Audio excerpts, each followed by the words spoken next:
Singhania mention पहुंचने में अरमान को ज़्यादा वक्त नहीं लगा। 20 मिनट में वो सिंगानिया मेंशन के बाहर खड़ा था। वहां के सिक्योरिटी गार्ड ने मिस्टर विनोद सिंगानिया को बताया कि उनसे मिलने मिस्टर अरमान मलिक आए हैं। विनोद जी अरमान का नाम सुनते ही खुश हो गए। उन्हें तो यकीन ही नहीं हो रहा था कि दी अरमान मलिक, बिजनेस का बादशाह, उनके घर उससे मिलने आया है। विनोद जी खुशी खुशी अरमान से मिलने अपने रूम से निकलकर नीचे लिविंग रूम में चल दिए। अरमान भाई सोफे पर खामोशी से बैठा हुआ था और राघव वहीं अरमान के पीछे अपने दोनों हाथों को बांधे खड़ा था। विनोद जी ने अरमान के सामने आकर बैठते हुए कहा, हेलो मिस्टर मलिक, बहुत सुना है आपके बारे में और आज आपसे मिलने का मौका भी मिल गया। विनोद जी मुस्कुराते हुए बोले। अरमान ने विनोद जी को देखकर कुछ खास रिस्पॉन्स नहीं किया और वैसे ही अपने एटीट्यूड के साथ बैठा उनकी बातें सुनता रहा। विनोद जी आगे बोले, मिस्टर मलिक, आप यहाँ मेरे घर खुद चल कर आए हैं, क्या कुछ काम था आपको मुझसे? अरमान ने अपनी चुप्पी तोड़ते हुए सीरियस टोन में बोला, जी हाँ मिस्टर सिंघानिया, काम तो है मुझे। उम्मीद करता हूँ कि आप मेरा वो काम जरूर करेंगे। विनोद जी एक्साइटेड होते हुए बोले, जी जरूर, क्यों नहीं करूँगा। आप बस काम बताइए, मेरे लिए तो सौभाग्य की बात है जो मैं आपके काम आ सकूं। अरमान ने विनोद जी को देखते हुए पूछा, आपका बेटा करण कहाँ है? अरमान का सवाल सुनकर विनोद जी के चेहरे की स्माइल और एक्साइटमेंट सब कहीं खो सी गई। अब उन्हें याद आया कि वो एक बिजनेसमैन के साथ साथ मायरा का हस्बैंड भी है। वह अरमान को अपने घर में देखकर इतने खुश हो गए थे कि वह एक पल के लिए भूल ही गए थे कि अरमान मायरा का हस्बैंड है। जब उन्होंने अरमान से करण के बारे में सुना तो उन्हें लगा कि जरूर करण ने कुछ किया है, इसलिए अरमान यहाँ उससे मिलने आया है। विनोद जी को चुप देखकर अरमान बोला, क्या हुआ मिस्टर सिंघानिया, आपने बताया नहीं कि आपका बेटा कहाँ है? विनोद जी अब घबरा गए थे। उन्हें पता था कि अगर करण ने मायरा के साथ कुछ किया है तो अरमान उसे छोड़ेगा नहीं, क्योंकि पूरी दुनिया जानती है कि अरमान मलिक कितने गुस्से वाला है। वो सिर्फ मायरा और अपनी फैमिली के लिए ही सॉफ्ट है। विनोद जी घबराते हुए बोले, करण तो अमेरिका में है, लेकिन आप क्यों पूछ रहे हैं उसके बारे में? और आप कैसे जानते हैं मेरे बेटे को? क्या आप मिल चुके हैं उससे? अरमान ने कोल्ड वॉइस में कहा, मिल चुका हूँ आपके बेटे से और एक मुलाकात में समझ भी गया हूँ उसे। अपने बेटे को समझा दीजिए कि जिसके पीछे वह भाग रहा है उसे वो कभी नहीं मिलेगी। और आपकी जानकारी के लिए बता दूं, आपका बेटा इस समय अमेरिका में नहीं बल्कि इंडिया में ही है। और वो, इतना कहते ही अरमान चुप हो गया। अरमान को डाउट था कि जो उसके कमरे में आया था वह करण ही था, लेकिन उसके पास कोई प्रूफ नहीं था, इसलिए वह ज़्यादा कुछ नहीं बोला। विनोद जी अरमान की बात सुन तुरंत बोले, नहीं मिस्टर मलिक, आपको कोई गलतफहमी हुई है। मेरा बेटा इंडिया में नहीं अमेरिका में है। अरमान अब गुस्से में आकर जोर से बोला, गलतफहमी मुझे नहीं आपको है मिस्टर सिंघानिया। आपका बेटा पिछले 1 महीने से इंडिया में ही है और वह मेरी वाइफ को हर जगह फॉलो कर रहा है। और आज तो उसने हद कर दी, उसने मेरी वाइफ को छूने की कोशिश की है। इतना क्या अरमान चुप हुआ और फिर वार्निंग देते हुए बोला, अपने बेटे को समझा दीजिए कि मेरी वाइफ से दूर रहे। अगर वह मेरी वाइफ के आसपास भी दिखा तो मैं उसके साथ क्या करूँगा यह मैं भी नहीं जानता। लेकिन आप दोबारा अपने बेटे की शक्ल देख नहीं पाएंगे, इतना समझ लीजिए। विनोद जी के तो पसीने छूट गए थे। अरमान का गुस्सा देखकर उन्हें पता था कि उनका बेटा किस कदर मायरा के पीछे पागल है। मायरा के पापा ने जब उस रिश्ते के लिए मना कर दिया था, तब से विनोद जी ने कई कोशिश की थी करण को मायरा से दूर रखने की, लेकिन करण वो तो मायरा से दूर रहना ही नहीं चाहता था। उसे तो बस मायरा चाहिए थी। मायरा को पाने के लिए तो उसने उसके पापा पर अटैक किया था। उसके बाद से विनोद जी ने करण को अमेरिका भेजने का फैसला लिया था और कुछ टाइम बाद वह उसे अमेरिका ले गए थे और वहाँ साइकेट्रिस्ट के पास उसका इलाज भी करवाया और उसे वहीं रखा। लेकिन आज फिर करण मायरा के पीछे पड़ा हुआ है। विनोद जी अपने बेटे के लिए परेशान हो गए थे। वे सोचने लगे कि उस वक्त तो उन्होंने किस तरह से संभाल लिया था, लेकिन अब क्या करें। उनके सामने अरमान मलिक खड़ा है। उन्हें तो पता भी नहीं था कि उनका बेटा इंडिया में है। वह तो यही समझ रहे थे कि करण अमेरिका में है। ये सब सोचते हुए विनोद जी को अपने बेटे के लिए चिंता होने लगी थी। अरमान इस वक्त मेहरा निवास पहुंच चुका था और सभी इस वक्त डिनर कर रहे थे। सभी मायरा को हंसाने के लिए कुछ ना कुछ हंसी मजाक कर रहे थे। मायरा भी सब समझ रही थी, तो वह भी सभी की खुशी के लिए उनकी बातों पर मुस्कुरा देती है। लेकिन वह अंदर ही अंदर अभी भी डरी हुई थी, जिसे अरमान ने अच्छे से नोटिस किया था। डिनर के बाद अरमान और मायरा कपूर निवास के लिए निकल जाते हैं। पूरे रास्ते मायरा कुछ नहीं बोलती, बस चुप बैठी किसी सोच में डूबी होती है। अरमान कब से मायरा को ही देख रहा था। उसे मायरा का चुप रहना अच्छा नहीं लग रहा था। उसे तो हंसती बोलती मायरा अच्छी लगती है। अरमान मायरा का हाथ अपने हाथ में लेता है तो मायरा अरमान की तरफ देखती है और उसके कंधे पर अपना सिर रख उसकी बाजू को कसकर पकड़ लेती है। घर पहुंचकर जब अरमान मायरा को कमरे में ले कर जा रहा था तो मायरा डर से अपने कदम पीछे कर लेती है और कमरे में जाने से मना कर देती है। अरमान मायरा को डरता देख बोला, क्या हुआ, क्यों डर रही हो? मैं हूं ना तुम्हारे साथ। मायरा नाम में सिर हिलाते हुए, नहीं मैं नहीं जाऊंगी इस कमरे में, वो फिर आ जाएगा तो। अरमान मायरा के चेहरे को अपने हाथों में भरकर बोला, कोई नहीं आएगा, मैं हूं ना, और मुझ पर ट्रस्ट है ना। मायरा अरमान के सीने से लगकर बोली, खुद से भी ज्यादा है। अरमान मायरा को कमरे में लेकर आता है और कहता है, देखो कोई नहीं है, तुम एक बुरे सपने से इतना डर गई कि इस कमरे में नहीं आना चाहती हो, और हमने कितने प्यार भरे लम्हे बिताए हैं इस कमरे में, क्या वो सब भूल गई? मायरा नामे सिर हिलाते हुए अरमान के सीने से लग गई और बोली, कभी नहीं, उन लम्हों को मैं कभी नहीं भूल सकती। मुंबई 1 हफ्ता हो गया था। अरमान और मायरा को मनाली से आए। कुछ दिनों से मायरा की तबीयत ठीक नहीं थी। उसे खुद नहीं पता था कि उसे हुआ क्या है। वो टाइम पर खाना भी नहीं खाती थी और थकी थकी सी रहती थी। अरमान ऑफिस से आकर सीधे अपने कमरे में गया और चेंज कर नीचे स्टडी रूम में मायरा को देखने गया। जब अरमान स्टडी रूम में गया तो उसे मायरा नहीं दिखी, तो वह डाइनिंग एरिया की तरफ गया। मायरा वहां भी नहीं थी। अरमान मायरा को पूरे घर में ढूंढ चुका था, लेकिन मायरा तो कहीं थी ही नहीं। अरमान को सोचकर अपने कमरे में आया और स्विमिंग पूल की साइड चला गया। जब अरमान ने देखा कि मायरा स्विमिंग पूल में है तो उसे राहत मिली, वरना वह तो घबरा गया था। वह चलकर पूल के पास आया तो उसने ध्यान दिया कि मायरा पानी में कोई हलचल नहीं कर रही है। यह देख अरमान की तो जान सूख गई। उसने ना आओ देखा ना ताव देखा और पूल में छलांग लगा दी। अरमान तैरकर मायरा के पास आता है और देखता है कि मायरा उसे ही देख रही है। जब अरमान ने पूल में छलांग लगाई तो मायरा चौंक गई और अरमान की तरफ देखने लगी और सोचने लगी कि अरमान को क्या हुआ, इस तरह हड़बड़ाए हुए क्यों है। अरमान ने मायरा को सही सलामत देखकर उसे गले लगा लिया और बोला, तुम ठीक हो? मायरा अरमान से अलग होते हुए, मुझे क्या हुआ, और आप ऐसे घबराए हुए क्यों हैं? कुछ हुआ है क्या? अरमान हाँफते हुए, तुम पानी में कोई मूवमेंट नहीं कर रही थी तो मैं डर गया। मायरा अरमान को देखते हुए, मुझे बहुत गर्मी लग रही थी और थकान फील हो रही थी तो मैं पानी में रिलैक्स कर रही थी। अरमान, तुम्हारे रिलैक्स करने का तरीका आज मेरी जान ले लेता। चलो अब बाहर निकलो, बहुत रिलैक्स कर लिया।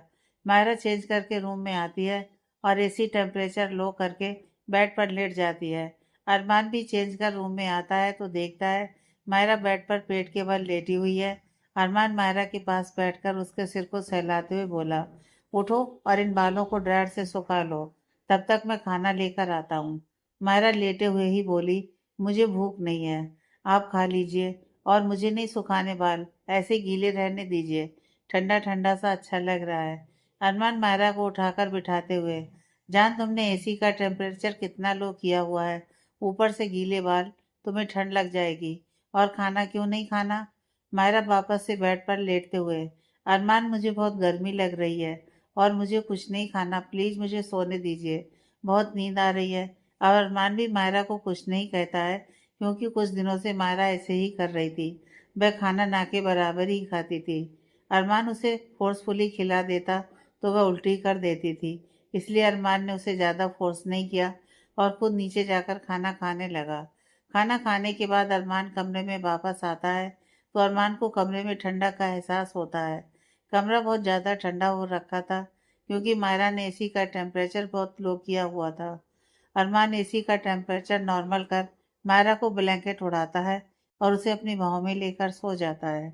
आधी रात को मायरा की नींद खुल जाती है और वह उठकर पानी पीने के लिए पानी का बोतल ढूंढने लगती है। बोतल में पानी न मिलने पर मायरा किचन में आ गई और फ्रीजर खोलते ही उसकी नज़र वहां रखी आइसक्रीम पर चली गई। मायरा ने आइसक्रीम का डिब्बा फ्रीजर से निकाला और वहीं किचन की स्लैब पर बैठकर आइसक्रीम खाने लगी। इधर अरमान ने बेड पर यहाँ वहाँ हाथ घुमाया और उसकी नींद झटके से खुल गई। माँ मायरा को न पाकर उसे बाथरूम और छत पर ढूंढने लगा। जब उसे मायरा नहीं मिली तो वह नीचे आ गया। किचन की लाइट ऑन देख अरमान किचन में गया और मायरा को देख मुस्कुराने लगा।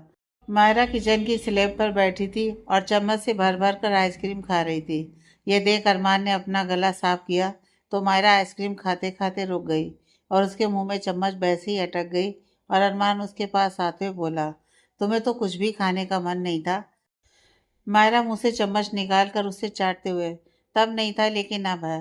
अरमान आइसक्रीम के खाली डिब्बे को देखते हुए, इतना मन किया कि पूरा डिब्बा खत्म कर दिया? मायरा डिब्बे में देखती है तो पूरा डिब्बा खत्म था। ये देख मायरा का मुंह बन जाता है। अरमान ने देखा मायरा के होठों पर आइसक्रीम लगी हुई है। अरमान ने उसके हाथ से डिब्बा लेकर एक तरफ रख दिया और मायरा अपने आसपास नैपकिन ढूंढने लगी। उसे नैपकिन मिल जाता है। मायरा नैपकिन लेकर अपना मुंह साफ कर पाती उससे पहले ही अरमान ने उसे अपनी तरफ खींच लिया। अरमान मायरा के चेहरे पर आते बालों को कान के पीछे करता है और उसके होठों पर अपनी उंगली घुमाता है तो मायरा की पकड़ अरमान के शोल्डर पर कस जाती है और उसकी आंखें अपने आप बंद हो जाती हैं और सांसें तेज चलने लगती हैं। अरमान का इस तरह छूना अभी भी मायरा को मदहोश कर देता था। यह देख अरमान मुस्कुरा देता है और आगे बढ़कर मायरा के होठों पर अपने होठ रख उसे किस करने लगता है। करीब 10 मिनट की किस के बाद अरमान मायरा से धीरे से अलग होता है और उसे गोद में उठाकर अपने कमरे में चला जाता है। सुबह मायरा जल्दी उठ गई थी क्योंकि जब मायरा आधी रात को पानी पीने उठी थी तो उसके बाद अरमान ने उसे सोने ही नहीं दिया था। मायरा किचन में जाकर खाना बनाती है और डाइनिंग टेबल पर खाना रखती है। सभी रेडी होकर डाइनिंग एरिया में आ जाते हैं और डाइनिंग चेयर पर बैठ जाते हैं। सभी खाना खा रहे होते हैं। प्रिया जी मायरा को देखते हुए, मायरा क्या हुआ? तुम बहुत थकी थकी सी लग रही हो। रात भर सोई नहीं क्या? अरमान शरारती मुस्कान के साथ मायरा को देखता है और कहता है, मैंने तुम्हें कहा था ना कि बाकी का काम कल कर लेना, लेकिन तुमने मेरी सुनी नहीं और रात भर काम करती रही।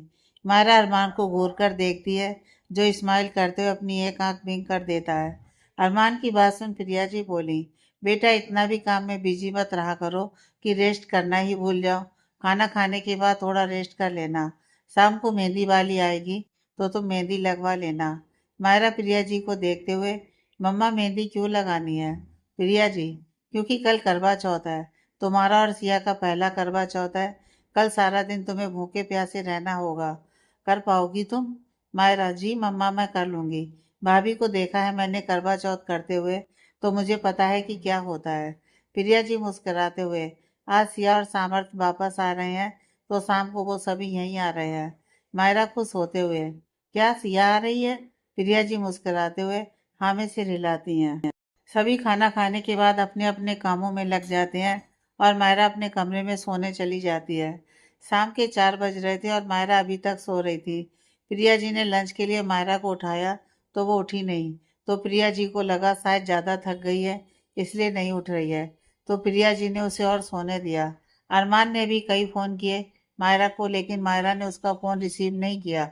जब अरमान ने घर के लैंडलाइन पर फ़ोन किया तो उसे प्रिया जी से पता चला कि मायरा अभी तक सो रही है। अरमान को लगा मायरा की तबीयत ठीक नहीं है इसलिए वह अभी तक सो रही है। अरमान अपना सारा काम छोड़कर घर के लिए निकल जाता है। इधर मलिक मेंशन में सिया और सामर्थ आ चुके थे। सिया सभी से मिलती है और रियान सिया को देख भागकर उसके पैरों से लिपट जाता है। सिया रियांश को गोद में उठाती है और पूछती है, मेरा बेबी कैसा है? रियांश, मैं ठीक हूँ बुआ, आप कैसे हो और इतने दिनों बाद क्यों आए? सिया, सॉरी इतने दिनों बाद आने के लिए। सिया चारों तरफ देखते हुए, रियांश मायरा कहाँ है?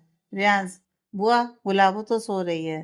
सिया हैरानी से, क्या वो इस वक्त सो रही है? वो तो कभी इस टाइम नहीं सोती है। उसकी तबीयत तो ठीक है ना? प्रिया जी सिया को देखते हुए, वो ठीक है, अब रात भर जागकर काम करेगी तो नींद तो आएगी ही ना। अरमान ने मेरी बच्ची को अपने जैसा बना दिया है। खुद तो काम में बिजी रहता है और अब मेरी बच्ची को भी बिजी रखता है। सामर्थ प्रिया जी से बोला, यूं ही थोड़ी ना दुनिया उसे बिजनेस टाइकून के नाम से जानती है। सिया, मैं मायरा से मिलकर आती हूँ। सिया मायरा के कमरे में आती है तो पूरा कमरा ठंडा पाती है और मायरा बिना ब्लैंकेट के आराम से सो रही थी। सिया ने पहले तो एसी बंद किया फिर मायरा को उठाने लगी, लेकिन वह तो उठ ही नहीं रही थी। तो सिया ने उसके कान के पास जाकर जोर से चिल्लाई तो मायरा एक झटके से उठ गई। वहीं अरमान जल्दी से घर के अंदर आया तो उसे सामर्थ मिला। अरमान सामर्थ से मिल जल्दी से अपने कमरे की तरफ गया तो सामर्थ उसके पीछे जाते हुए बोला, अरे कैसा दोस्त है तू, इतने दिनों बाद मिल रहा है तो साथ बैठकर बात करने की बजाय तू मुझे इग्नोर करके जा रहा है। और एक भाभी है और सिया है जो कितनी देर से एक दूसरे के साथ टाइम स्पेंड कर रही हैं। सामर्थ्य कहता हुआ चुप हो गया और सामने का नज़ारा देख उसकी आंखें फैल गईं।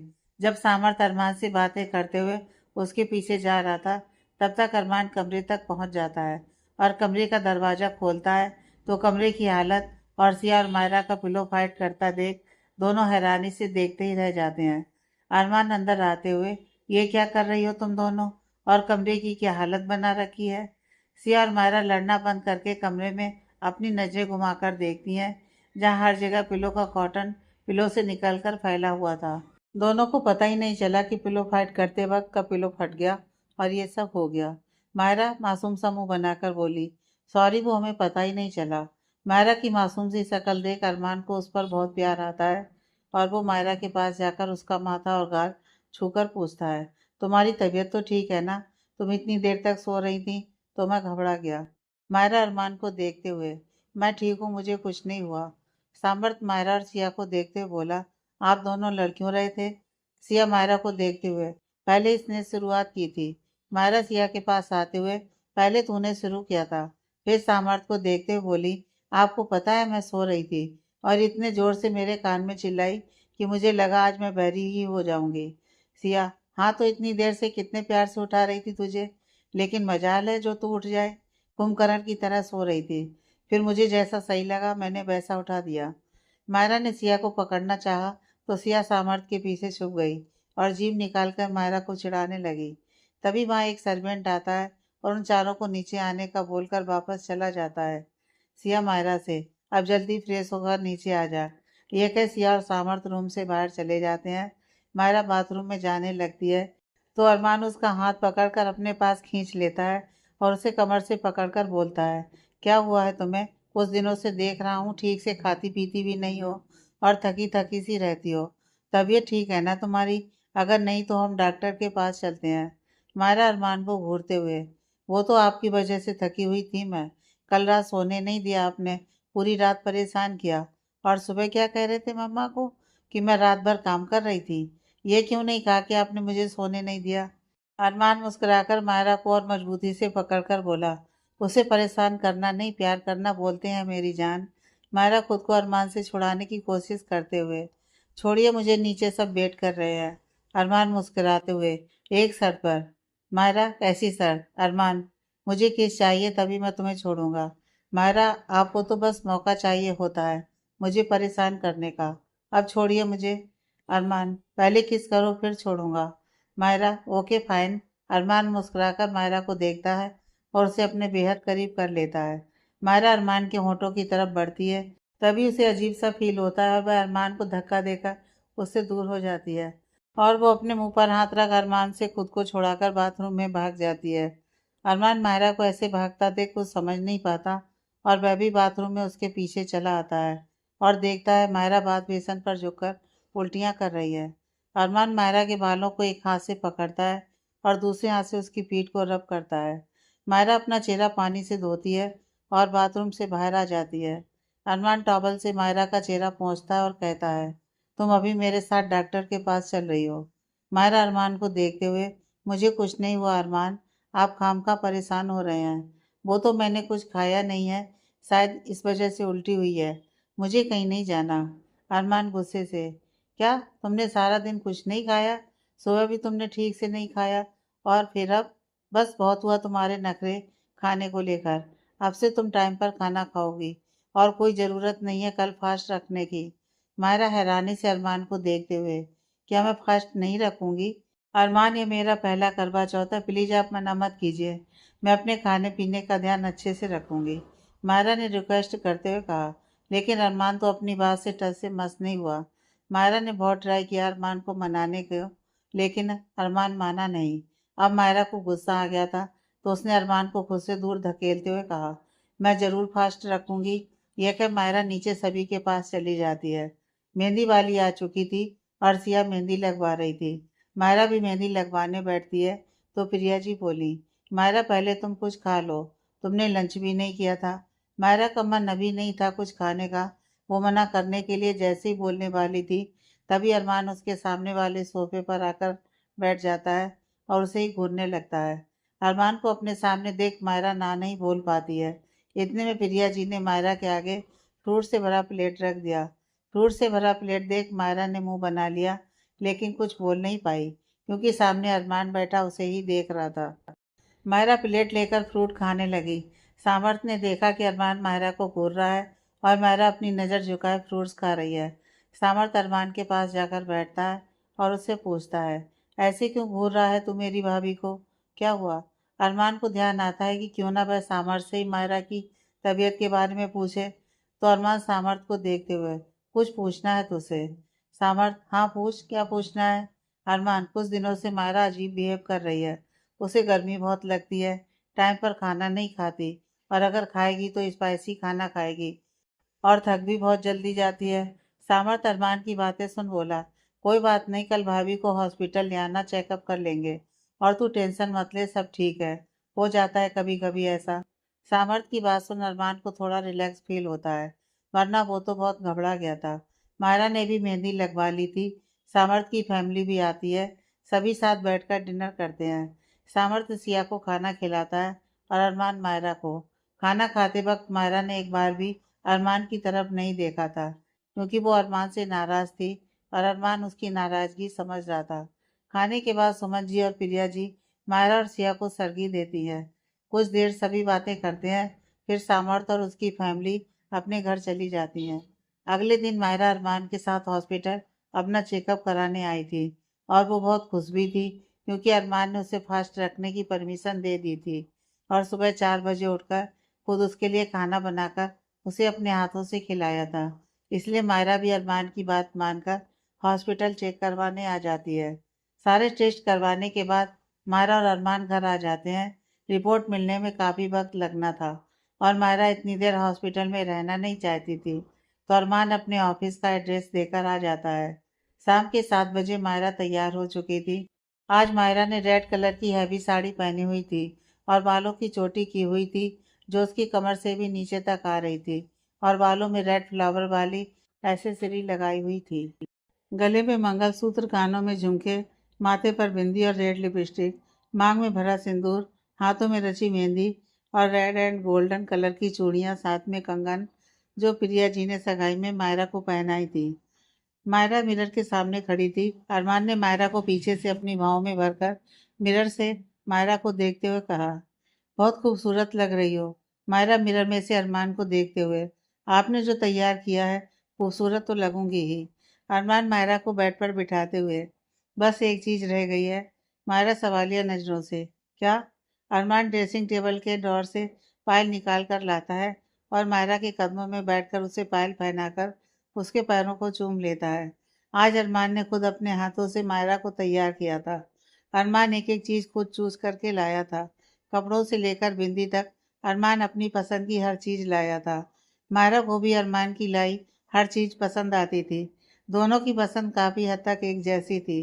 अरमान मायरा का हाथ पकड़ नीचे लिविंग एरिया में आ गया। माँ सामर्थ और उसकी फैमिली बैठी हुई थी। सभी की नज़र जब मायरा और अरमान पर गई, तो वे सभी उन दोनों को देख मुस्कुरा देते हैं। अरमान ने रेड कलर का कुर्ता पहना हुआ था। दोनों साथ में बहुत प्यारे लग रहे थे।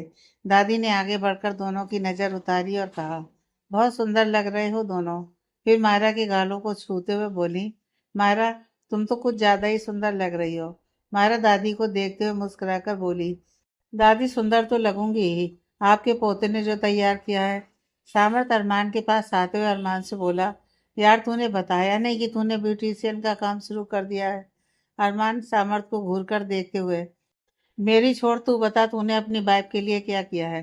सिया उन तीनों के पास आते हुए, कुछ नहीं किया है जीजू, बस ये बातें बनाना आता है इन्हें। फिर सामर्थ को देखकर बोली, सीखो जीजू से कुछ, कि अपनी बीवी को कैसे खुश रखा जाता है। सामर्थ सिया को देखते हुए, क्या मैं तुम्हें खुश नहीं रखता? सिया बोरियत से बोली, रखते हैं ना, जब देखो तब अपनी सर्जरी के किस्से सुनाकर मुझे बोर करते हो। ये सुन सभी हंस देते हैं। सामर्थ खुद पर सबको हंसता देख झेप जाता है और कुछ नहीं बोलता। सामर्थ सिया को लेकर एक साइड खड़ा हो जाता है और उससे कहता है, आज मैं तुम्हारी सारी बोरियत दूर करूंगा। बताऊंगा तुम्हें बीबी को कैसे खुश रखा जाता है, और फिर उसके बाद शिकायत मत करना कि मैं तुम्हें बहुत परेशान कर रहा हूँ। सामर्थ ने शरारती मुस्कान के साथ कहा, जिससे सिया शर्मा जाती है और अपनी नजरें झुका लेती है। सिया को शर्माता देख सामर्थ मुस्कुरा देता है। प्रिया जी, सुमन जी, सिया और मायरा चारों ने मिलकर पूजा की और सभी ऊपर टेरेस पर जाने लगे चांद की पूजा के लिए। सामर्थ जल्दी से सिया के पास गया और उसके हाथ से पूजा की थाली लेकर उसके साथ चल दिया, और सुमन जी और प्रिया जी भी अपने अपने पतियों के साथ ऊपर चल दी। अरमान की दादी और सामर्थ की दादी दादू पहले ही ऊपर टेरेस पर चले गए थे। अरमान और सामर्थ उन्हें पहले ही लेकर ऊपर चला गया था। उन्हें ऊपर आराम से बिठाने के बाद सामर्थ और अरमान वापस अपनी अपनी पत्नियों को लेने आते हैं। सभी जा चुके थे, बस मायरा बची थी। वह धीरे धीरे कदमों के साथ ऊपर चढ़ने लगी। उसे चक्कर आ रहे थे, लेकिन उसने किसी को बताया नहीं था। मायरा से अब सीढ़ियां नहीं चढ़ी जा रही थी। उसे एक बार फिर चक्कर जैसा फील हो रहा था। चकराकर वो गिरती, पर उससे पहले ही अरमान ने जल्दी से आगे बढ़कर उसे संभाल लिया। अरमान ने परेशान होते हुए कहा, क्या हुआ, तुम ठीक हो? मायरा अभी कुछ कहने की हालत में नहीं थी, इसलिए उसने अपनी आंखें बंद कर लीं। अरमान ने बिना पल गंवाए उसे अपनी बाहों में उठा लिया और उसे अपने रूम की ओर ले जाने लगा। मायरा अरमान की बाहों में छटपटाते हुए बोली, अरमान, रूम में नहीं जाना, ऊपर टेरेस पर जाना है। अरमान, नहीं, अभी तुम रेस्ट करो। कहा था ना कि तुम्हारी तबीयत ठीक नहीं है, फास्ट मत रखो। लेकिन नहीं, मेरी तो सुनी ही नहीं है। मायरा मासूम सा चेहरा बनाकर बोली, मुझे प्यास लगी है, इसी वजह से चक्कर आ गया। मुझे ऊपर जाकर पूजा करनी है, उसके बाद मेरा फास्ट पूरा हो जाएगा। उसके बाद आप जो बोलेंगे, जितना बोलेंगे, मैं खा लूंगी। लेकिन प्लीज अभी ऊपर ले चलिए। मायरा की मासूमियत देख अरमान मुस्कुराकर बोला, तुम बहुत चालाक हो। तुम्हें अच्छे से पता है कि कैसे अपनी बात मनमानी है। तुम खूब फायदा उठाती हो अपनी मासूमियत का। मायरा इतराते हुए बोली, मिस्टर अरमान मलिक की वाइफ हूँ, तो थोड़ी चालाक तो बनना ही पड़ेगा ना। मायरा की बात सुन अरमान मुस्कुरा दिया और उसे ऊपर ले जाने लगता है। मायरा ने एक हाथ अरमान के गले में डाल दिया और दूसरे हाथ से अपनी पूजा की थाली पकड़ ली और मुस्कुराते हुए अरमान को देखने लगी। अरमान मुस्कुराते हुए, अब ऐसे मत देखो मुझे, वरना मैं अपना इरादा बदल दूंगा और तुम्हें टेरेस पर ले जाने की बजाय रूम में ले जाऊंगा। यह सुन मायरा मुस्कुरा दी और अपनी पलकें झुका ली। वह दोनों भी ऊपर आ गए। अरमान ने मायरा को टेरेस पर जाने से थोड़ा पहले उतार दिया और फिर उसका एक हाथ पकड़कर अपने साथ ले आया। अभी चांद नहीं आया था। मायरा ने अपनी थाली वहीं टेबल पर रख दी। सामर्थ और सिया उन दोनों के पास आए और फोटोज क्लिक करने लगे। कुछ देर सामर्थ सभी की फोटोज क्लिक करता है और अरमान मायरा की चुपके से अलग अलग एंगल से फोटोज अपने फ़ोन में लेता है। चांद आ गया था। सभी औरतों ने पूजा करना शुरू किया। मायरा भी पहले चांद की पूजा करती है और फिर अरमान के साथ मिलकर सभी रिचुअल करती है। पूजा खत्म हुई तो अरमान ने जल्दी से मायरा को पानी पिला दिया। वह देख पा रहा था कि मायरा की हालत खराब हो रही थी। उसने जल्दी से फिर मायरा को मीठा खिला दिया। मायरा ने भी अरमान की तरफ पानी का गिलास बढ़ाया तो अरमान उसका हाथ पकड़ते हुए बोला, मुझे क्यों पिला रही हो? मायरा अरमान को देखते हुए, आपको क्या लगता है आप मुझे नहीं बताएंगे तो क्या मुझे नहीं पता चलेगा? आपने फास्ट रखा है ना? अरमान शौक होकर मायरा को देखते हुए, तुम्हें कैसे पता कि मैंने फास्ट रखा है? मायरा अरमान को पानी पिलाते हुए, आपकी वाइफ हूँ तो मुझे कैसे नहीं पता चलेगा? अरमान मुस्कुराते हुए पानी पीता है और फिर मायरा उसे थोड़ा मीठा खिलाती है। सब लोग अब नीचे आ गए थे। सभी साथ बैठकर हंसते बातें करते हुए डिनर कर रहे थे। मायरा का खाना खाने का बिल्कुल मन नहीं था, फिर भी उसने थोड़ा सा खा लिया क्योंकि उसने अरमान से कहा था कि वो अच्छे से खाना खाएगी। अरमान ने देखा कि मायरा से और नहीं खाया जा रहा है तो उसने भी उसे ज़्यादा फोर्स नहीं किया। सामर्थ की फैमिली जा चुकी थी। अरमान और मायरा अपने कमरे के बने छत पर काउच पर बैठे थे। मायरा अरमान के पैरों के बीच जगह बनाकर उसके सीने से अपना पीठ लगाकर आंखें बंद कर बैठी हुई थी और अरमान मायरा के हाथों में लगी मेहंदी में अपना नाम ढूंढ रहा था। अरमान मायरा के हाथों में अपना नाम ढूंढते हुए, जान, तुमने मेरा नाम नहीं लिखवाया? मायरा मुस्कुराकर अपने दोनों हथेली को आपस में जोड़कर बोली, देखिए। अरमान ध्यान से देखता है और खुश हो जाता है और कस के मायरा को हक कर लेता है। मायरा ने कुछ इस तरीके से अपना और अरमान का नाम लिखवाया था कि कोई पहचान ही ना पाए। अरमान मायरा के गाल पर किस करता है और कहता है, आई लव यू जान। मायरा अरमान के हाथों को कसकर पकड़ते हुए, आई लव यू टू अरमान। अरमान मायरा के गाल पर किस करता है और फिर धीरे से उसके गले पर किस करने लगता है। अरमान के इस तरह किस करने से मायरा सिहर उठी और उसने कसकर अरमान की कलाई पकड़ ली। अरमान ने अपने एक हाथ से मायरा के बालों को एक साइड किया और गर्दन पर बने टैटू को चूम लिया। फिर थोड़ा नीचे की तरफ बढ़कर अपने दांतों से मायरा के ब्लाउज की डोरी खींचकर खोल दी और उसकी पीठ को प्यार से चूमने लगा। वहीं मायरा की सांसें तेज हो चुकी थीं और दिल की धड़कन भी तेज हो चली थी। मायरा अपनी आंखें बंद किए आराम से अरमान की बाहों में बैठे उसके प्यार को महसूस कर रही थी। अरमान मायरा की पीठ को चूमते हुए गले तक पहुंच गया। गले को चूमते हुए अरमान ने मायरा को बैठ कर लिया, जिससे मायरा के मुंह से आह निकल गई। अरमान मायरा को चूमते हुए अपने हाथों से उसके पेट और कमर को सहला रहा था। अरमान ने मायरा को अपनी तरफ घुमाया तो देखा कि मायरा ने अपनी आंखें बंद की हुई हैं और उसका पूरा चेहरा लाल पड़ चुका है। अरमान ये देख मुस्कुराया और एक हाथ से मायरा की गर्दन को पकड़कर उसके होठों पर अपने होठ रख उसे किस करने लगा और दूसरे हाथ से वह मायरा की कमर को सहला रहा था। मायरा ने अपनी बाहें अरमान के गले में डाल दी और वह भी अरमान का साथ देने लगी। 15 मिनट की किस के बाद जब दोनों की सांसें फूलने लगी तो दोनों धीरे से एक दूसरे से अलग हुए। अरमान ने मायरा को अपने सीने से लगा लिया और दोनों अपनी सांसों को नॉर्मल करने लगे। जब दोनों की सांसें नॉर्मल हुई तो अरमान मायरा को गोद में उठाकर रूम में ले आया और बेड पर लिटाकर खुद उसके ऊपर आ गया। अरमान मायरा को कसकर अपनी बाहों में भरकर उसके पूरे चेहरे को चूमने लगा। फिर अरमान ने अपने होठों को मायरा के होठों पर रख उसे किस करने लगा। दोनों सब कुछ भूलकर एक दूसरे में खोए हुए थे। रात के 2 बजे दोनों थककर एक दूसरे की बाहों में सोए हुए थे। सुबह जब अरमान की आँख खुली तो मायरा उसके पास नहीं थी। अरमान बिस्तर से उठकर बाथरूम में जाता है और फ्रेश होकर वर्कआउट के लिए जिम में चला जाता है। कुछ देर बाद सभी डाइनिंग टेबल पर होते हैं। आज काफ़ी टाइम बाद मायरा ने खाना बनाया था। सभी खाना खा रहे थे और दादी और प्रिया जी मायरा को देख मुस्कुरा रहे थे। मायरा बिना किसी की तरफ ध्यान दिए आराम से अपना खाना एंजॉय कर रही थी। उसने अपने लिए स्पाइसी और चटपटा खाना बनाया था। अरमान मायरा को आराम से खाना खाता देख बहुत खुश था, क्योंकि कितने दिनों बाद उसने मायरा को अच्छे से खाना खाते देखा था, वरना पिछले कुछ दिनों से वह ठीक से खाना नहीं खा रही थी, जिससे अरमान को उसकी हेल्थ को लेकर काफ़ी फिक्र लगी रहती थी। वहीं दादी और प्रिया जी इशारों में एक दूसरे को कुछ कहती हैं और मायरा को देख मुस्कुरा देती हैं। राकेश जी उन दोनों को मुस्कुराता देख बोले, क्या बात है भाई, बड़ा मुस्कुराया जा रहा है। कब से देख रहा हूँ दोनों सास बहू आपस में इशारों से बात कर रही हैं और मुस्कुरा रही हैं। हमें भी बता दो, हम भी मुस्कुरा लेंगे। दादी राकेश जी से, वक्त आने पर तुम्हें भी पता चल जाएगा। प्रिया जी अरमान को देखते हुए, अरमान मायरा की रिपोर्ट कब तक आएगी?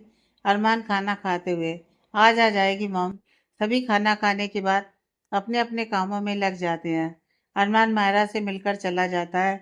अरमान पहले रियांस को स्कूल छोड़ता है, फिर ऑफिस चला जाता है। ऑफिस आकर अरमान अपने काम में बिजी हो जाता है। दोपहर को पियून अरमान के केबिन में आता है और उसकी तरफ एनवेलप बढ़ाकर बोला, सर ये सिटी हॉस्पिटल से आकर कोई दे गया है। अरमान पियून से वो एनवेलप लेता है और पियून एनवेलप देकर वहाँ से चला जाता है। अरमान एनवेलप से रिपोर्ट निकाल कर देखता है और सरप्राइज हो जाता है। वह दोबारा कंफर्म करने के लिए रिपोर्ट को दोबारा ध्यान से पढ़ता है तो वह खुशी से उछल पड़ता है और उसके चेहरे पर बड़ी सी स्माइल आ जाती है। उसे तो अपनी खुशी संभाले नहीं संभल रही थी। अरमान मायरा को फ़ोन करने लगता है, फिर कुछ सोचकर कॉल कट कर देता है और अपनी चेयर से उठकर केबिन से बाहर चला जाता है। अरमान को इतना ज़्यादा खुश और मुस्कुराता देख ऑफिस के सभी स्टाफ अपना काम छोड़ अरमान को ही देखने लगते हैं। अरमान जल्दी जल्दी चलकर जा रहा था, तभी वह रजत से टकरा जाता है।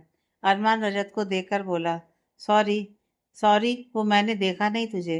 रजत हैरानी से अरमान को देखता है और सोचता है, ये भाई को क्या हो गया जो सॉरी बोल रहे हैं। भाभी के अलावा आज तक भाई ने किसी को सॉरी नहीं बोला। रजत अरमान से, भाई क्या हुआ, इतनी जल्दी में कहाँ जा रहे हैं? अरमान इतना खुश था कि उसने खुशी से रजत को गले लगा लिया और बोला, आज मैं बहुत खुश हूँ रजत। रजत अरमान को देखते हुए, वह तो दिख रहा है भाई कि आप कितने खुश हैं, लेकिन बात क्या है? अरमान कुछ नहीं बोलता और रजत को अपने साथ घर ले जाता है। घर पहुंचकर अरमान जल्दी से लिविंग एरिया में आता है जहां प्रिया जी और दादी बैठे हुए थे। अरमान भागकर उन दोनों के पास जाता है और बारी बारी से दोनों को खुशी खुशी गले लगा लेता है। अरमान की खुशी देख दादी और प्रिया जी समझ जाती हैं। वह दोनों भी खुश होकर एक दूसरे के गले लग जाती हैं। उन सबको खुश देख रजत बोला, कोई मुझे भी बता दो कि आखिर बात क्या है। रजत की बात सुन अरमान रजत के हाथों में मायरा की रिपोर्ट पकड़ा देता है और प्रिया जी से पूछता है, मम मायरा कहाँ है। प्रिया जी मुस्कुराते हुए, वो अपने म्यूजिक रूम में है। अरमान ने मायरा के लिए म्यूजिक रूम भी बनवाया था और उसे जो जो म्यूजिक इंस्ट्रूमेंट चाहिए थे वे सभी लाकर दे दिए थे। अरमान म्यूजिक रूम में जाता है तो देखता है मायरा पियानो प्ले कर रही है। अरमान मायरा के पास जाकर उसे गोद में उठाकर गोल गोल घूमने लगता है। मायरा अरमान के गले में अपनी बाहें डालकर उसे कसकर पकड़ लेती है और कहती है, अरमान क्या कर रहे हैं, छोड़िए मुझे, मेरा सिर चकरा रहा है। अरमान मायरा की बात सुन रुक जाता है और उसे नीचे उतारकर संभाल कर खड़ा कर देता है और कहता है, सॉरी सॉरी, वो मैं अपनी एक्साइटमेंट में कंट्रोल नहीं कर पाया। तुम ठीक हो ना। मायरा अरमान को देखते हुए, किस बात की एक्साइटमेंट है और आप इतने खुश क्यों हैं, और आप इस टाइम ये क्या कर रहे हैं, आपको तो ऑफिस में होना चाहिए था ना। अरमान मायरा के मुंह पर अपना हाथ रख उसे चुप करवाता है और कहता है, कितना बोलती हो, सामने वाले को तो कुछ बोलने का मौका ही नहीं देती। अब बिल्कुल चुप। तो मायरा अपना सिर हिला देती है। अरमान अपने चेहरे पर मुस्कान लिए मायरा के चेहरे को अपने दोनों हाथों में थाम कर बोला, जान तुम प्रेग्नेंट हो, हम दोनों मॉम और डैड बनने वाले हैं। अरमान की बात सुन मायरा सरप्राइज हो जाती है और अपना मुंह खोले बस अरमान को देखती है जिसके चेहरे पर ढेर सारी खुशी थी। अरमान की बात सुन मायरा अपना मुंह खोले बस अरमान को हैरानी से देख रही थी। मायरा की आंखों में नमी आ गई थी। वो अपनी नम आंखों से अरमान को देखते हुए बोली, आप सच कह रहे हैं कि मैं। मायरा से आगे बोला नहीं जा रहा था तो अरमान ने मुस्कुराते हुए हाँ में सिर हिलाकर कहा, हाँ जान ये सच है, तुम माँ बनने वाली हो और मैं डैड। यह सुन मायरा तो खुशी से फूले नहीं समा रही थी। उसे तो समझ में नहीं आ रहा था कि वह कैसे अपनी खुशी बयान करे। तो खुशी से उसकी आंखों से आंसू बह निकले और वह अरमान के सीने से लग जाती है और अरमान को उसकी कमर के चारों तरफ अपनी बाहों से लपेट लेती है। अरमान भी उसे कसकर हक कर लेता है। अरमान मायरा को हक किए ही बोला, कैन यू बिलीव इट, जान कि हम पेरेंट्स बनने वाले हैं। फिर अरमान मायरा से अलग होता है और अपने घुटनों पर बैठकर मायरा के पेट को अपने हाथों से छूते हुए बोला, हेलो बेबी, मैं आपका डैड। थैंक यू बेबी हमारी लाइफ में आने के लिए। देखना मैं तुम्हारा और तुम्हारी मम का बहुत अच्छे से ख्याल रखूंगा। बस तुम अपनी मम को ज़्यादा परेशान मत करना क्योंकि मैं अपनी वाइफ को तकलीफ में नहीं देख सकता। And thank you once again हमारी लाइफ में आने के लिए। इतना कह अरमान मायरा के पेट को चूम लेता है। वहीं मायरा मुस्कुराते हुए अरमान को देख रही थी और उसके बालों में प्यार से अपनी उंगलियां फेर रही थी। अरमान खड़ा होकर मायरा के चेहरे को अपने हाथों में भरकर उसके माथे को चूम लेता है और उसकी आंखों में देखते हुए कहता है, थैंक यू जान, थैंक यू सो मच मुझे इतनी बड़ी खुशी देने के लिए। मायरा अरमान को देखते हुए, ये खुशी मैंने अकेले आपको नहीं दी है अरमान, ये खुशी हम दोनों ने एक दूसरे को दी है, तो प्लीज़ मुझे थैंक यू मत बोलिए। अरमान मुस्कुराकर सिर हिला देता है। तभी उन दोनों को ढोल बजने की आवाज़ आती है। आवाज़ सुन दोनों बाहर लिविंग एरिया में आते हैं तो देखते हैं कि सिया, सामर्थ, रजत, रुद्र, प्रिया जी, राकेश जी, रियांश और सामर्थ के मॉम डैड सभी नीचे नाच रहे थे और दोनों दादी और दादू वह तीनों एक साइड सोफे पर बैठे अपने बच्चों की खुशी देख रहे थे। सामर्थ अरमान और मायरा का हाथ पकड़ अपने बीच ले आता है और अरमान को डांस करने को कहता है। सभी मायरा को बीच में खड़ा कर उसके चारों तरफ घूम घूम कर नाच रहे थे। सभी बहुत खुश थे। मायरा सभी को खुश देख बहुत खुश थी और सबसे ज्यादा खुश तो अरमान था। वह भी सभी के साथ ढोल पर नाचने लगा। मायरा ने तो आज पहली बार अरमान को इस तरह नाचते देखा था। अरमान के चेहरे पर खुशी साफ साफ नजर आ रही थी। सबको खुश देख मायरा की आंखें नम हो जाती हैं और वह खुद को बहुत लकी मानती है जो उसे इतना प्यार करने वाली फैमिली मिली। सभी नाचना बंद करते हैं और प्रिया जी अरमान और मायरा को साथ खड़ा कर उन दोनों पर से नोट बार कर ढोल वालों को देती हैं और साथ में मिठाई भी देती हैं। दादी जी आगे आकर मायरा और अरमान की नज़र उतारती हैं। और दोनों का माथा चूमकर मायरा का हाथ अपने हाथों में लेकर कहती हैं, थैंक यू बेटा, हम सबको इतनी बड़ी खुशी देने के लिए और मुझे परदादी बनाने के लिए। यह कह दादी मुस्कुराकर मायरा के हाथों को चूम लेती हैं और उसके सिर पर प्यार भरा हाथ फेरती है। मायरा उनके पैर छूने के लिए झुकती है तो दादी मना कर देती है। इसी तरह सभी बारी बारी आकर मायरा और अरमान को बधाई देते हैं। सभी बड़े उन्हें आशीर्वाद और ढेर सारा प्यार देते हैं। रुद्र को देख अरमान ने उससे पूछा, तू कब आया? रुद्र भाई, मैं अभी कुछ देर पहले ही आया हूँ। वो सामर्थ भाई ने मुझे कल रात यह गुड न्यूज़ दी तो मैं रात को ही फ्लाइट लेकर आ गया। अरमान हैरानी से सामर्थ को देखते हुए, रिपोर्ट तो आज आई है और तुझे कल ही पता चल गया, कैसे? सामर्थ अरमान के पास आकर अपना एक हाथ उसके गले में डालकर बोला, शायद तू भूल रहा है कि मैं एक डॉक्टर हूँ। नब्ज छूकर ही बता सकता हूँ कि उसे क्या बीमारी है। और तूने मुझे जो कुछ भी भाभी के बारे में बताया उससे मुझे थोड़ा डाउट हुआ कि कहीं भाभी प्रेग्नेंट तो नहीं। कंफर्म करने के लिए कल फोटोज के बहाने मैंने भाभी की कलाई पकड़कर उसकी नब्ज चेक की तो मुझे कंफर्म हो गया कि भाभी प्रेग्नेंट है। यह बात मैंने मॉम और दादी को सबसे पहले बताई थी, फिर सभी को बताई। सेलिब्रेशन के लिए तो पूरी फैमिली का साथ होना चाहिए था ना, तो बस मैंने रुद्र को भी बुला लिया। अरमान, तूने सबको बताया लेकिन मुझे क्यों नहीं? सामर्थ, क्योंकि अगर तुझे बता भी देता तब भी तो तू यकीन नहीं करता और बिना रिपोर्ट देखे तू सेटिस्फाइड थोड़ी ना होता, तो बस इसलिए तुझे नहीं बताया और तुझे भाभी का चेकअप करवाने के लिए हॉस्पिटल भेज दिया।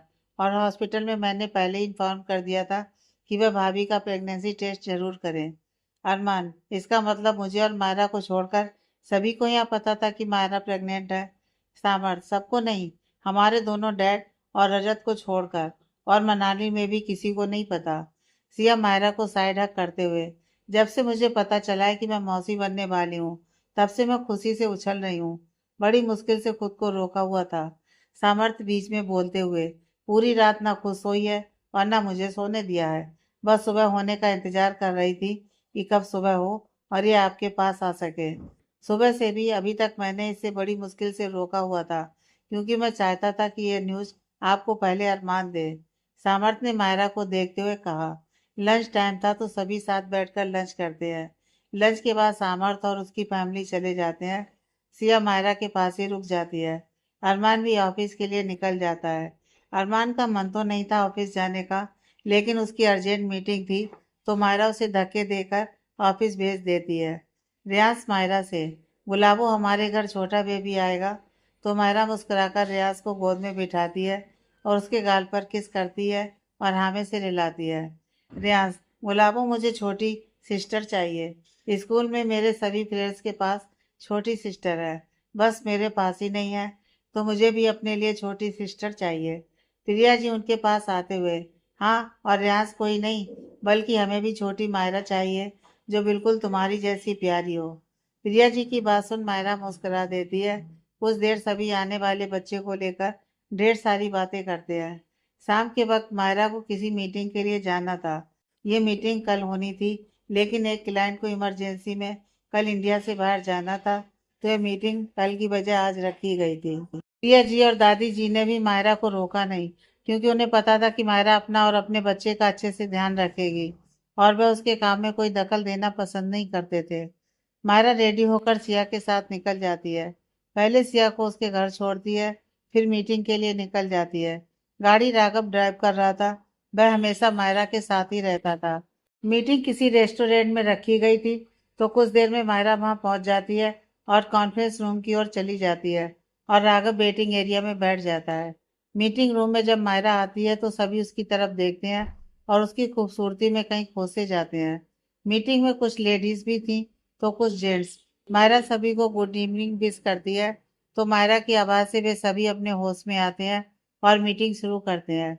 लेकिन उस मीटिंग में कोई था जिसकी नज़र बस मायरा पर ही थी। उसका ध्यान मीटिंग में न होकर बस मायरा पर ही था। कुछ घंटों की मीटिंग के बाद सभी मायरा को कांग्रेचुलेसन बोलते हैं क्योंकि यह प्रोजेक्ट मायरा को मिला था। उनमें से एक शख्स मायरा से हाथ मिलाते हुए कहता है, कांग्रेचुलेसन मिसिज मलिक, आप बिल्कुल अपने हस्बैंड की तरह हैं। प्रेजेंटेशन देते वक्त मैंने आप में वही कॉन्फिडेंस और एटीट्यूड देखा है जो मिस्टर अरमान मलिक में है। मायरा मुस्कुराते हुए बोली, थैंक यू मिस्टर शेखावत। अब इतने बड़े बिजनेसमैन की वाइफ हूँ तो थोड़ा तो एटीट्यूड बनता है। मिस्टर शेखावत हंसते हुए, आप कोर्स मिसेस मलिक, यह बोल वो वहां से चले जाते हैं। धीरे धीरे सभी चले जाते हैं। मायरा भी जाने लगती है। तभी कोई उसे पीछे से आवाज लगाता है, माया, अपने फ्रेंड को इग्नोर करके जा रही हो। मायरा पीछे मुड़कर करण की तरफ स्माइल करते हुए बोली, करण तुम यहाँ। करण मायरा के पास आता है और अपना एक हाथ आगे बढ़ाकर कहता है, हेलो माया, कैसी हो। मायरा करण के साथ हाथ मिलाते हुए, मैं ठीक हूँ, तुम कैसे हो, बड़े दिनों बाद मिले हो। करण, तुम तो मुझे भूल ही गई। मायरा, मैं नहीं भूली, लेकिन तुम जरूर भूल गए हो। तभी तो सिया की शादी में और ना ही किसी और फंक्शन में तुम आए। हमारे सभी फ्रेंड्स आए थे, बस तुम ही नहीं आए थे। करण, वो कुछ जरूरी काम आ गया था तो मुझे इंडिया से बाहर जाना पड़ा। ये सब छोड़ो, तुम बताओ, क्या तुम फ्री हो। मायरा, हाँ, लेकिन क्यों। करण, बहुत टाइम बाद हम मिले हैं और तुम्हें नया कॉन्ट्रैक्ट भी मिला है, तो क्यों ना आज साथ सेलिब्रेट करें। यू मीन साथ डिनर करें, पुरानी यादें भी ताजा हो जाएंगी। मायरा थोड़ा हिचकिचाते हुए बोलने की कोशिश करती है तो करण उसके चेहरे का एक्सप्रेशन देख समझ जाता है कि मायरा ना बोलने वाली है। मायरा कुछ बोल पाती उससे पहले ही करण बोलता है, माया अब ना मत कहना, इतने टाइम बाद हम मिले हैं, साथ बैठकर डिनर तो कर ही सकते हैं प्लीज। करण ने रिक्वेस्ट करते हुए कहा। मायरा करण की रिक्वेस्ट मान लेती है और उसके साथ डिनर के लिए हाँ बोल देती है। करण उसे इसी रेस्टोरेंट के प्राइवेट रूम में ले जाता है जिसे करण ने पहले ही बुक किया हुआ था। उसे पता था कि मायरा भी इस मीटिंग में आने वाली है। वैसे भी अरमान और राघव उसे मायरा से मिलने नहीं देते थे, तो उसने सिर्फ मायरा से मिलने के लिए इस मीटिंग का हिस्सा बना था। करण ने सारा खाना मायरा की पसंद का ऑर्डर किया तो मायरा ने करण को हैरानी से देखते हुए कहा, करण, तुम्हें अभी तक याद है कि मुझे खाने में क्या क्या पसंद है। तो करण ने स्माइल के साथ कहा, जब मैं तुम्हें नहीं भूला तो तुम्हारी पसंद कैसे भूल सकता हूँ। कुछ देर में खाना आ जाता है। करण ने खुद मायरा के लिए प्लेट में खाना सर्व करते हुए कहा, यह लो और अच्छे से खाओ, कितनी कमजोर हो गई हो तुम। अच्छा काम करने के लिए बॉडी में ताकत भी होनी चाहिए। करण किसी बड़े बूढ़ों की तरफ बात कर रहा था जिसे देख माया को हंसी आ गई। मायरा ने अपनी प्लेट ले ली और खाना खाने लगी। करण ने साइड में रखा जूस का गिलास उठा लिया और बोला, माया, वैसे तो मैं वाइन ऑर्डर करके तुम्हारे न्यू कॉन्ट्रैक्ट साइन करने की खुशी में सेलिब्रेट करना चाहता था, लेकिन मुझे पता है तुम ड्रिंक नहीं करती हो, तो वाइन ना सही, जूस ही सही। करण ने माया के गिलास से अपना गिलास टच करते हुए कहा, कांग्रेचुलेसन माया, चीयर्स। मायरा ने जूस पीते हुए कहा, थैंक यू करण, वैसे तुम अभी भी नहीं बदले, वैसे के वैसे ही हो, बस तुम्हारी पर्सनालिटी चेंज हो गई है। करण ने खाना खाते हुए कहा, मैं तो हमेशा से ऐसा ही हूँ, बस तुम ही चेंज हो गई हो। माया, मायरा करण को देखते हुए, मैं चेंज हो गई हूँ, और वह कैसे। करण ने मायरा की तरफ देखते हुए कहा, तुमने चुपके चुपके शादी कर ली और मुझे बताया भी नहीं। मायरा शिकायत करते हुए बोली, तुम्हारा कुछ अता पता भी था कि तुम कहाँ हो, तो मैं कैसे तुम्हें बताती। वैसे भी मेरी शादी कोई चुपके चुपके नहीं हुई है, पूरी दुनिया जानती है, सबको पता है मेरी शादी के बारे में। फिर मायरा थोड़ा उदास होकर बोली, करण, तुम्हें पता भी नहीं है कि तुम्हारे जाने के बाद मेरे साथ क्या क्या हुआ था। अगर उस वक्त सिया और उसकी फैमिली मेरे साथ नहीं होती तो पता नहीं मैं आज इस दुनिया में भी होती या नहीं। करण थोड़ा नाराज होते हुए बोला, माया प्लीज ऐसी बातें मत करो, तुम्हें कभी कुछ नहीं हो सकता। फिर करण ने बात बदलते हुए मायरा की प्लेट की तरफ इशारा करते हुए कहा, यह क्या माया, तुमने अभी तक कुछ खाया भी नहीं है, कितनी बातें करती हो तुम। खाना खाते वक्त बातें नहीं करनी चाहिए, इतना भी नहीं पता है तुम्हें। अब जल्दी से खाना खत्म करो। मायरा ने नाराजगी दिखाते हुए कहा, मैं ज्यादा बातें करती हूँ, कब से तो तुम ही बातें कर रहे हो और अपनी बातों में मुझे भी उलझा लिया है। तुम भी चुपचाप खाना खाओ। फिर मायरा खाना खाने लगी। करण मायरा की बात सुन मुस्कुरा दिया और चुपचाप उसे खाना खाते हुए देख रहा था। जब मायरा ने अपना पूरा खाना खत्म कर लिया तो करण ने उससे पूछा, तुम्हें और कुछ चाहिए। मायरा ने पानी का गिलास उठाते हुए कहा, नहीं बस बहुत हो गया। करण ने ओके कहते हुए कॉलिंग बटन प्रेस किया। तुरंत रूम का डोर ओपन हुआ और एक वेटर अंदर आ गया। करण ने एक बार उसके खाली हाथ को देखा और थोड़ी हैरानी से पूछा, मैंने तुम्हें कुछ लाने को कहा था, वो कहाँ है। वेटर ने थोड़ी लाचारी से उसकी तरफ देखते हुए कहा, I am sorry sir, but अब तक उसकी डिलीवरी नहीं हुई है। करण ने एक बार परेशानी से अपनी वॉच पर नजर डाली और कहा, अरे अब तक तो आ जाना चाहिए था, इतनी देर क्यों हो रही है? बेटन ने भी उसे परेशानी के साथ जवाब दिया, I am not sure sir, शायद ट्रैफिक की वजह से देर हो रही होगी। क्या आप थोड़ी देर और वेट कर सकते हैं? उसे जवाब देने की बजाय करण ने मायरा की तरफ देखते हुए पूछा, तुम्हें देर तो नहीं हो रही है ना माया? मायरा ने भी अब अपनी वॉच पर नजर डाली तो रात के 8 बज रहे थे। मायरा ने करण को देखते हुए कहा, सॉरी करण, अब मुझे देर हो रहा है। मायरा का जवाब सुनकर उसके चेहरे पर मायूसी छा गई और मायरा से कहा, ठीक है, मैं तुम्हें ज्यादा वेट नहीं करवाऊंगा। इतना कहकर वह वापस वेटर की तरफ पलटते हुए बोला, आप बिल दे दीजिए प्लीज। इतना कहकर करण ने अपना वॉलेट निकाला ही था कि कमरे में एक तेज आवाज गूंजी, तुम्हें पे करने की कोई जरूरत नहीं है, आज की ट्रीट मेरी तरफ से थी, इसलिए बिल भी मैं पे करूंगा। आवाज सुनकर मायरा ने दरवाजे की तरफ नजर डाली। मां अरमान को देख मायरा जितनी खुश थी उतना ही सरप्राइज भी थी कि अरमान इतनी जल्दी यहाँ कैसे आ गया। कुछ देर पहले ही उसने अरमान को मैसेज कर बताया था कि वो यहाँ करण के साथ डिनर कर रही है और उसे आने में थोड़ा लेट हो जाएगा। अरमान की आवाज सुनकर करण भी चौंक गया था। कार्ड निकालते हुए उसके हाथ भी रुक गए थे। उसने जब अरमान को दरवाजे पर खड़ा देखा तो उसने चौंकते हुए कहा, माया तुमने मुझे बताया नहीं कि मिस्टर मलिक भी आने वाले हैं। करण अच्छे से जानता था कि अरमान यहाँ क्यों आया है। अरमान ने करण पर ध्यान न देकर अपने वॉलेट से नोटों की एक गड्डी निकाली और वेटर के हाथों में रखते हुए बोला, बाकी तुम्हारी टिपर रख लो। वेटर ने एक बार अपने हाथों में पकड़े नोटों की तरफ देखा और खुशी से उसका मुंह खुला का खुला रह गया। इतनी बड़ी रकम अरमान ने उसे ऐसे ही दे दी थी। उसने अरमान को थैंक यू बोला और वहां से सीधे बाहर चला गया।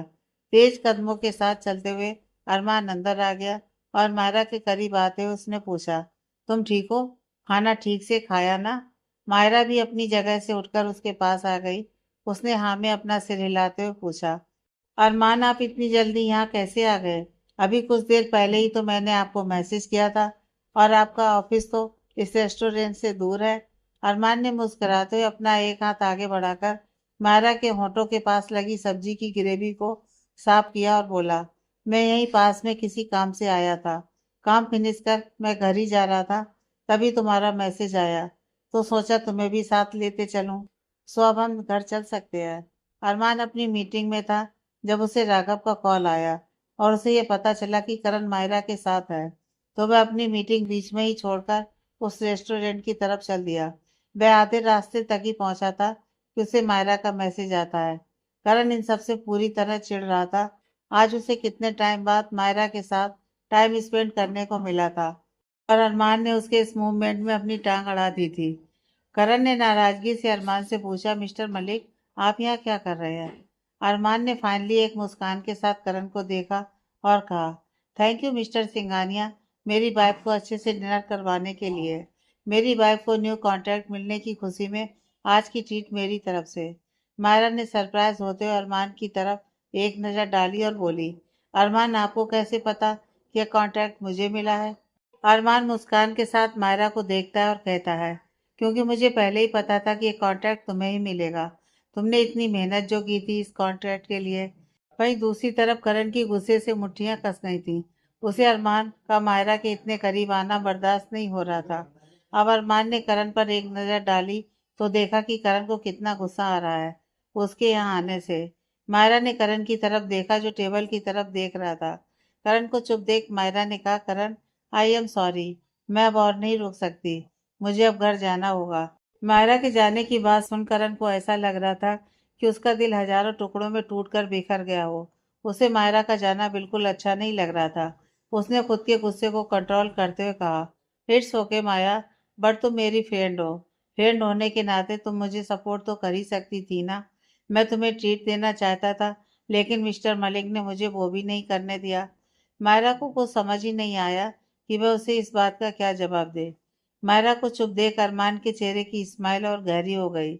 उसने करण को एक वार्निंग लुक दे दी, मानो से आंखों ही आंखों में मायरा से दूर रहने को कह रहा हो।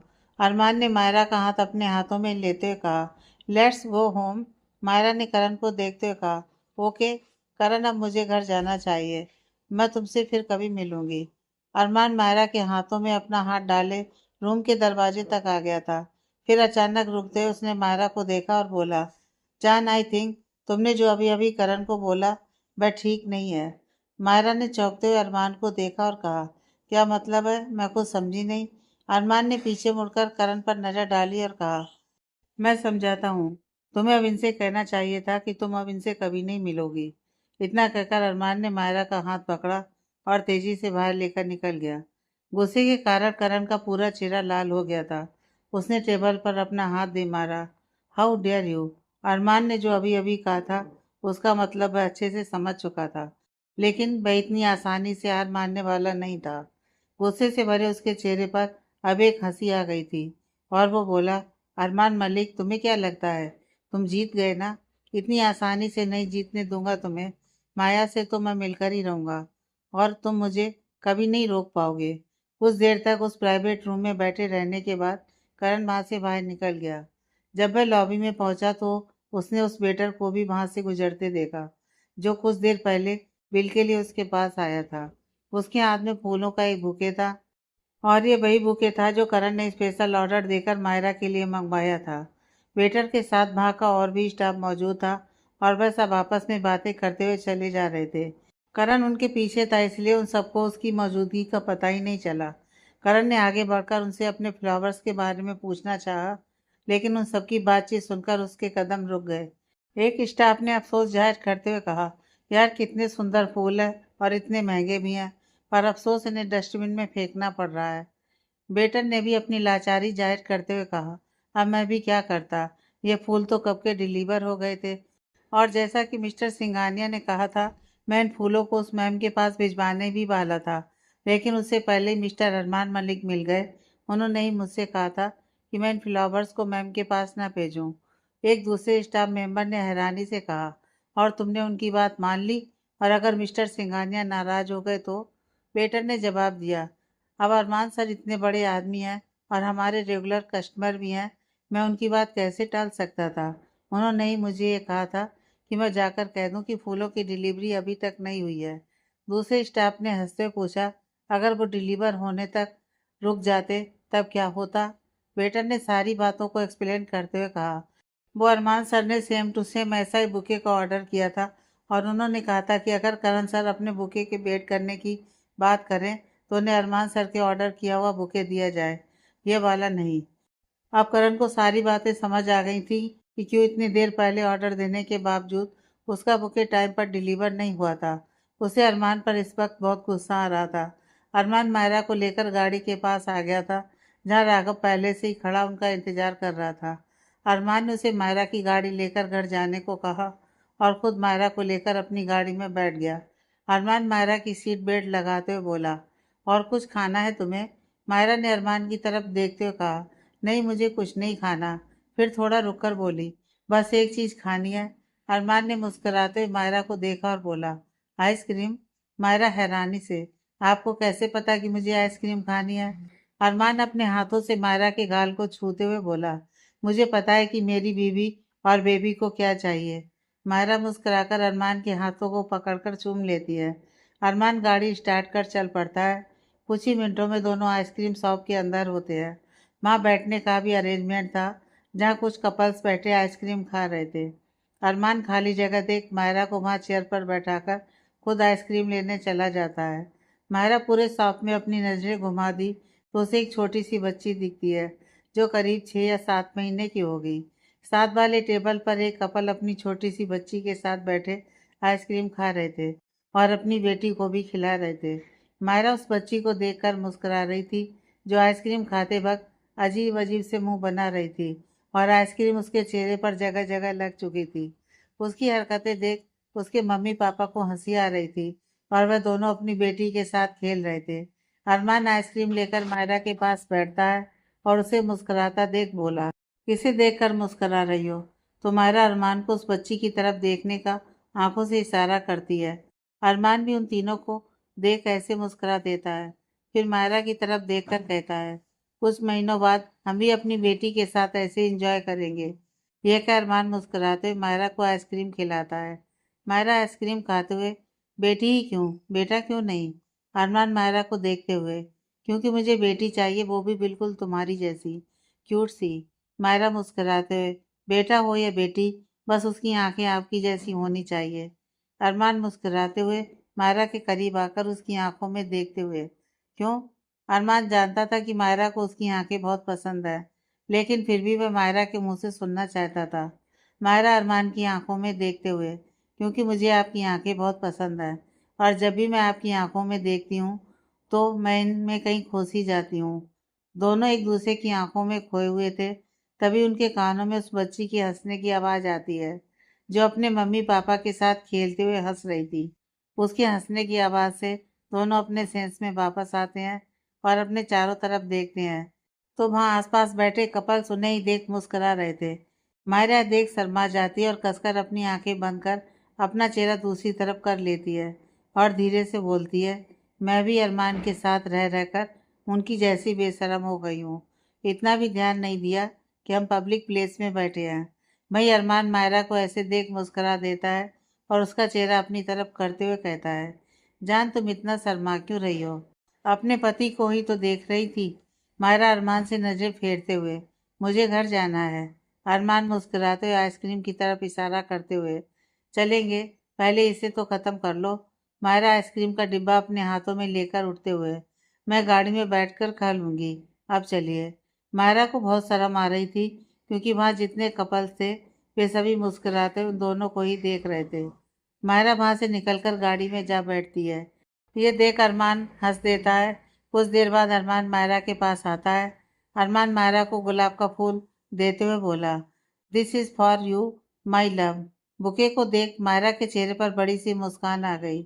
उसने बुके लेते हुए अरमान से पूछा, ये कब लाए आप? अरमान ने जवाब दिया, अभी लाया। आइसक्रीम शॉप के साथ ही फ्लावर शॉप भी है। आइसक्रीम शॉप से निकलते वक्त मेरी नज़र इन पर गई, जो चीख चीख कर कह रहे थे कि प्लीज़ हमें गुलाबों के पास ले चलो। ये मुझसे बहुत रिक्वेस्ट कर रहे थे, तो मैंने भी इनकी रिक्वेस्ट मान ली और इन्हें तुम्हारे पास ले आया। और देखो कितने खुश हैं ये तुम्हारे पास आकर। अरमान ने गुलाब के फूलों की तरफ देखते हुए मायरा से कहा। अरमान की बातें सुन मायरा जोर जोर से हंसने लगी और अरमान मायरा को हंसता देख खुद भी हंस दिया। अरमान यही तो चाहता था कि मायरा हमेशा खुश रहे, हंसती रहे। आगे की कहानी नेक्स्ट पार्ट में।